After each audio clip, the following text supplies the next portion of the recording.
Bonjour, on ne se connaît peut-être pas encore parce que cette chaîne grandit tous les jours, croît tous les jours.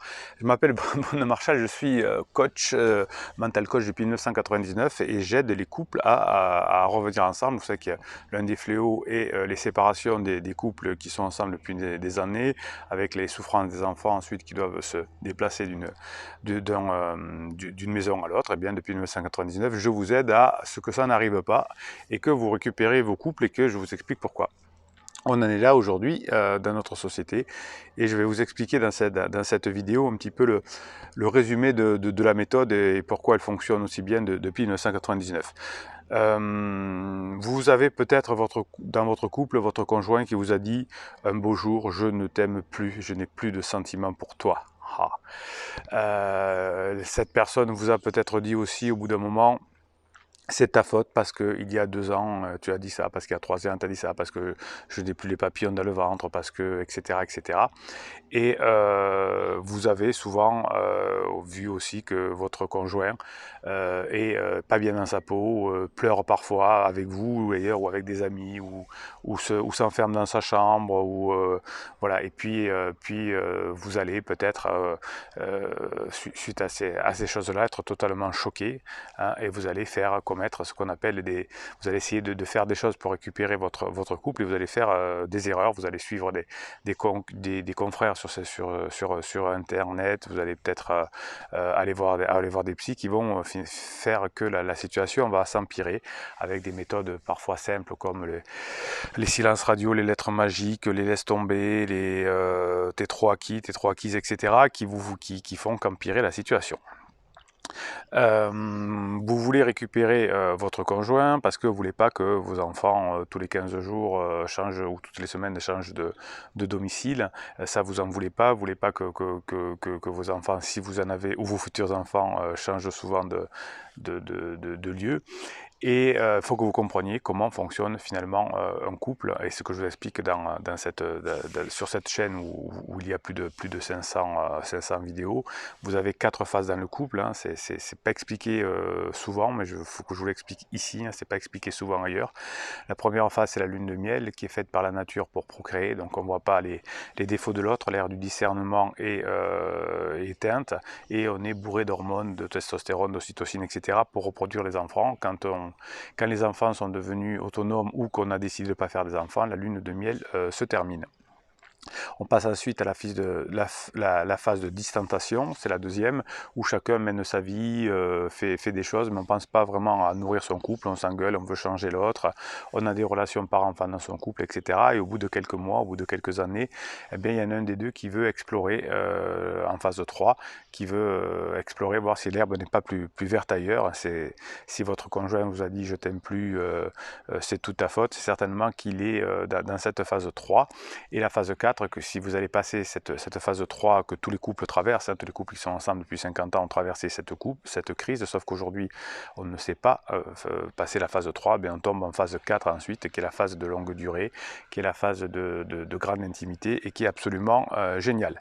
Donc l'idée, c'est que votre couple il va se terminer dans 2 endroits, soit à la fin de la lune de miel, parce qu'à la fin quand le discernement revient et que les hormones baissent, eh bien on s'aperçoit que peut-être on s'est fourvoyé, on a cru se faire plaisir, on a cru qu'on allait y arriver, on a cru que c'était la bonne personne, et puis on s'aperçoit que ne convient pas du tout. D'ailleurs, mes clients me disent oh, ben, pendant la lune de miel, enfin, quand on comprend le mécanisme. Au début, il était comme ça, et puis il a changé. Non, il n'a pas changé. Généralement, on ne change pas au bout de quelques temps. C'est quand les hormones diminuent, on s'aperçoit comme l'autre est vraiment, ou l'autre peut changer, mais tout un petit peu. Donc à la fin de miel et à danger, donc là c'est une façon de récupérer éventuellement son conjoint, c'est-à-dire qu'il va falloir que l'on change nous-mêmes radicalement de fonctionnement. Par exemple, si la personne s'aperçoit qu'il voulait une personne qui était sportive et que vous ne l'êtes pas, il va falloir le devenir, mais vous pourrez le devenir que si vous avez envie de le devenir.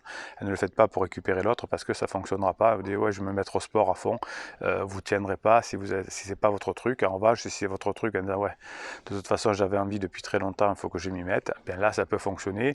Vous vous mettez au sport, et quand vous êtes au sport, vous recontactez la personne, et à ce moment-là vous la récupérez. Le gros de mon activité c'est les personnes qui sont ensemble depuis après la lune de miel, hein, depuis quelques mois, voire quelques années, et on s'aperçoit que dans la phase 3, très souvent, elle est concomitante à ce qu'on appelle une crise existentielle, hein, qui est tout à fait normale dans la vie de l'être humain, mais quand qu'elle est concomitante avec la phase 3, ce qui est toujours le cas, on peut aller vers les divorces. C'est pour ça qu'il y a autant de divorces après plusieurs années. C'est pas qu'on n'aime plus la personne, c'est qu'on rentre en crise existentielle et du coup ça nous fait rentrer en phase 3. La crise existentielle, c'est passer par exemple de la phase d'adulte ou de jeune adulte à l'adulte mature. Hein, le temps qui passe, la crainte de la mort, le corps qui change, etc. Fait que l'on va vouloir changer sa façon de vivre.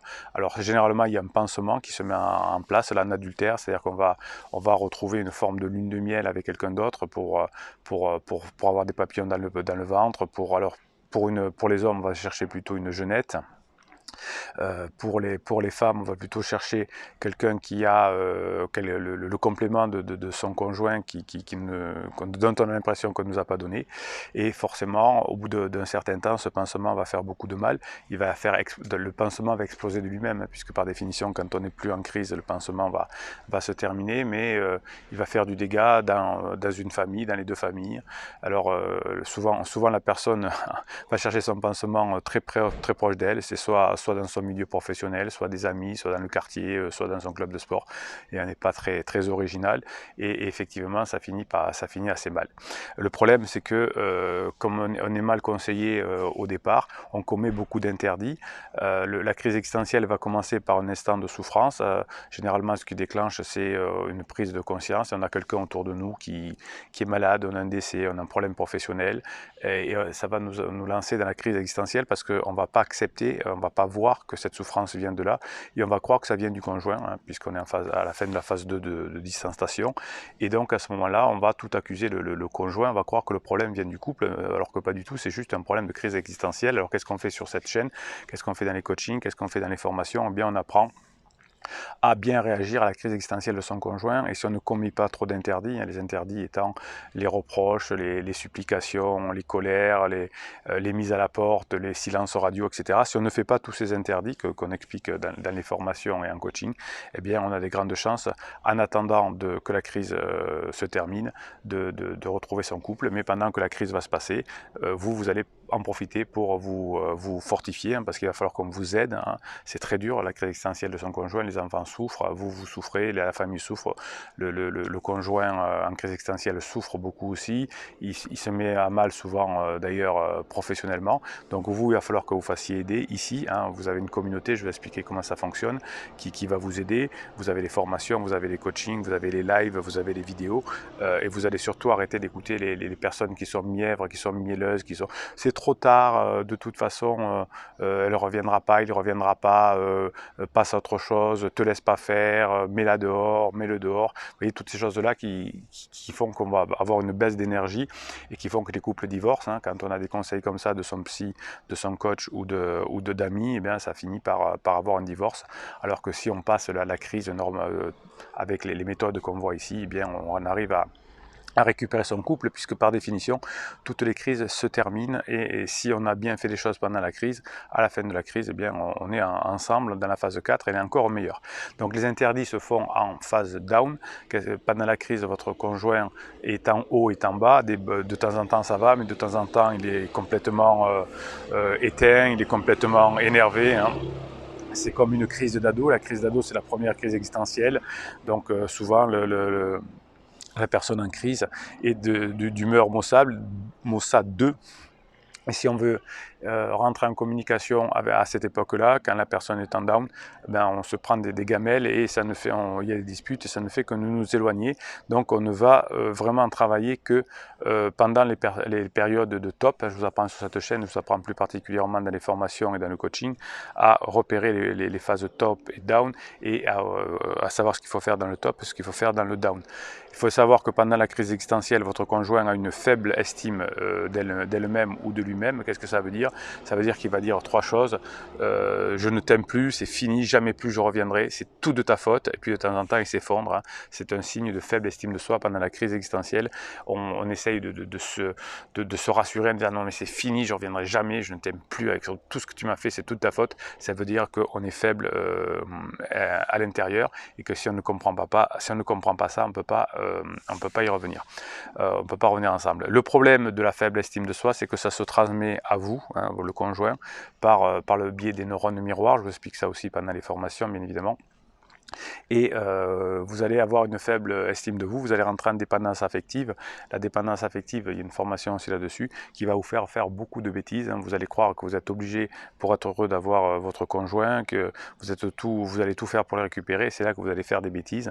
Hein. On va récupérer votre conjoint si vous devenez un adulte, si vous devenez un roc. Qu'est-ce que ça veut dire devenir un roc? C'est que vous ne bougez pas, hein. Vous gardez votre couple tel qu'il est, vous restez avec les enfants, vous restez à la maison, votre conjoint va s'éloigner, l'effet élastique, il va revenir, il va s'éloigner, il va revenir, il va aller voir son pansement, il va se disputer avec son pansement, il va vivre de lune de miel avec son pansement, il va revenir, il va se gameler, il va souffrir, mais vous ne bougez pas et à la fin de sa crise, vous allez le récupérer et comme vous aurez fait des formations, des coachings et que la communauté vous aura aidé, vous serez encore plus fort qu'avant et vous allez pouvoir aborder cette phase 4 de façon remarquable et tout ce que vous allez apprendre là dans les formations pour passer la crise existentielle de votre conjoint, eh bien vous le récupérerez dans votre travail. Vous pourrez l'utiliser dans votre travail, dans votre vie de tous les jours avec vos amis, parce que vous allez voir, c'est quelque chose qui est exceptionnel, ça vous fait grandir, ça vous fait devenir adulte. Vous allez apprendre pendant les tops, donc quand le conjoint est plutôt bien, à badiner, hein, c'est-à-dire que là, il y a une formation là-dessus, et ce badinage vous apprendra à le faire pour toutes vos connaissances et même dans votre boulot. Si vous savez badiner, eh bien vous arriverez à tout ce que vous voulez, puisque c'est par le badinage qu'on recrée du lien ou qu'on crée du lien avec une personne. Donc quand le lien est abîmé parce que votre conjoint est en crise existentielle, il va falloir que vous badiniez pour recréer ce lien-là. Vous allez apprendre à susciter le désir aussi, parce que beaucoup de coachs et de psy n'ont pas compris ce que c'était le désir. Hein. Ils sont toujours basés sur Platon qui disait l'amour est désir et le désir est manque. Sauf que Platon disait ça, pas pour l'amour, mais il disait ça pour la nourriture. Et effectivement, si je manque de nourriture, je vais désirer à manger, je suis en manque de nourriture, je vais en trouver, mais une fois que je serai plus en manque, je désirerai plus cette nourriture, et donc j'aurai plus faim. Bien, l'amour, ça marche pas comme ça. Vous savez que cette chaîne est basée sur les neurosciences, je pratique les neurosciences, c'est ma spécialité depuis 1999, et en neurosciences, on s'est aperçu que c'était pas du tout ça. Le désir, c'est quelque chose qui est intense et puissant, et d'ailleurs la logique est là, hein, puisque si l'amour était désir et que le désir était manque, une fois qu'on n'aurait plus de manque, on ne désirerait plus la personne et on serait en couple avec quelqu'un qu'on ne désire pas, et si on est avec quelqu'un qu'on ne désire pas en couple, on s'ennuie, et si on s'ennuie, on rentre en phase 3. Donc je ne comprends pas pourquoi les psys, les coachs continuent à parler de manque, à parler de trop acquis ou de choses comme ça, parce que c'est pas comme ça que ça fonctionne. Je ne sais pas pourquoi, on est toujours dans cette erreur-là, et ici dans cette chaîne, on apprend à vraiment susciter le désir, et le désir c'est intense et puissant, et vous avez une formation là-dessus. Le couple est un divertissement, hein. On n'est pas là pour changer l'autre, on est là juste pour s'amuser, pour plaisanter, pour passer du bon moment, et plus on prend du plaisir, plus on désire l'autre, plus on reste ensemble, hein. Sinon on va chercher quelqu'un à lune de miel, on va chercher son collègue de bureau qui lui va nous dire un peu ce qu'il a envie et ce qu'on a envie d'entendre, et si je suis en crise et que mon collègue du bureau me dit ce que j'ai envie d'entendre, c'est-à-dire qu'elle me dit que j'ai raison, ou il me dit que j'ai raison, qu'on est dans l'intimité, que moi je suis pareil, qu'on se comprend, rapidement, la personne qui va croire de son pansement que c'est une forme d'âme sœur, qu'on aurait dû se rencontrer avant, etc. Et bien évidemment, les relations pansement finissent la plupart du temps très mal. Voilà, donc si vous écoutez les conseils de c'est fini, c'est mort, rentre-lui dedans, on te laisse pas faire, va voir un avocat, mets-le dehors, qu'est-ce que j'entends comme interdit, oui, faites un break, laisse-le partir réfléchir quelques mois, laisse-la partir réfléchir quelques semaines, et bien si vous faites ça, vous allez mettre votre couple en péril, c'est pour ça qu'il y a autant de couples qui sont en péril. Si vous suivez la méthode, vous avez de cette chaîne, bien, vous récupérez à la fin de la crise, non seulement votre conjoint, mais vous serez plus fort et vos enfants n'auront pas besoin de comment dirais-je, de changer de maison une fois tous les 15 jours, vous n'aurez pas besoin d'avoir des frais exorbitants de divorce, vous n'aurez pas besoin d'avoir 2 maisons, etc. Ben, vous allez continuer à vivre encore mieux dans la phase 4, qui est la meilleure phase de sa vie.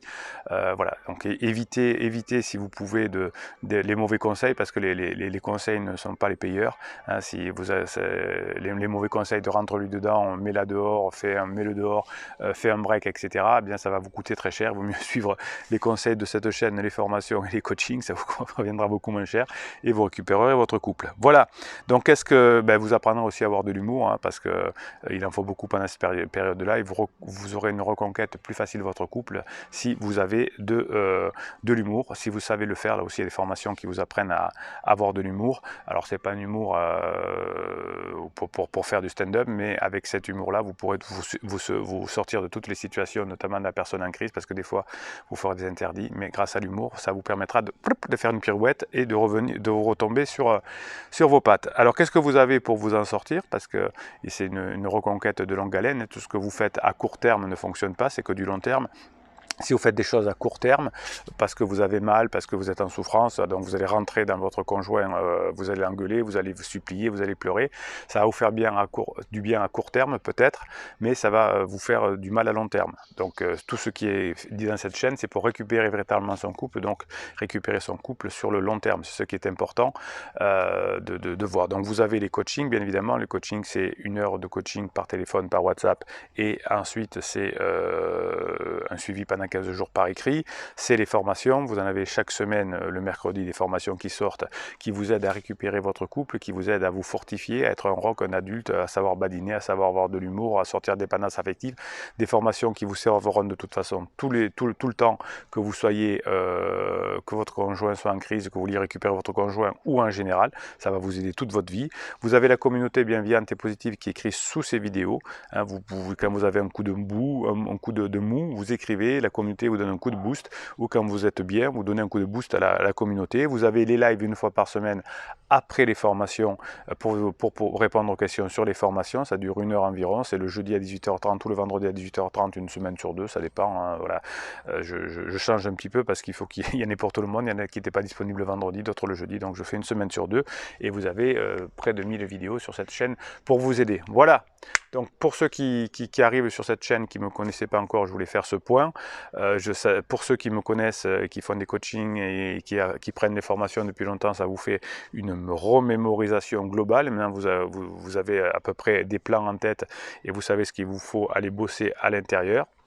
Mettez un pouce en l'air pour que cette vidéo soit proposée à d'autres personnes qui sont en difficulté, qui n'ont pas compris comment on peut récupérer son couple, qui ont des mauvais conseils de coach, de psy et qui font des erreurs. Mettez un pouce en l'air si vous êtes généreux, ça permettra à ces personnes que YouTube leur propose cette vidéo. Peut-être ça va changer leur vie grâce à vous. Abonnez-vous à cette chaîne bien sûr parce que vous avez 2 vidéos par jour, la motivation du matin et la vidéo à 6h30 et à midi qui vous parle de développement pour récupérer votre couple. Et puis on a pas mal de private jokes sur cette chaîne, on rigole, on en a plein. Bruno on se calme, on en a plein comme ça. Et il y en a une qui est la fin des vidéos, c'est Bruno Marshall, il vous dit à très bientôt.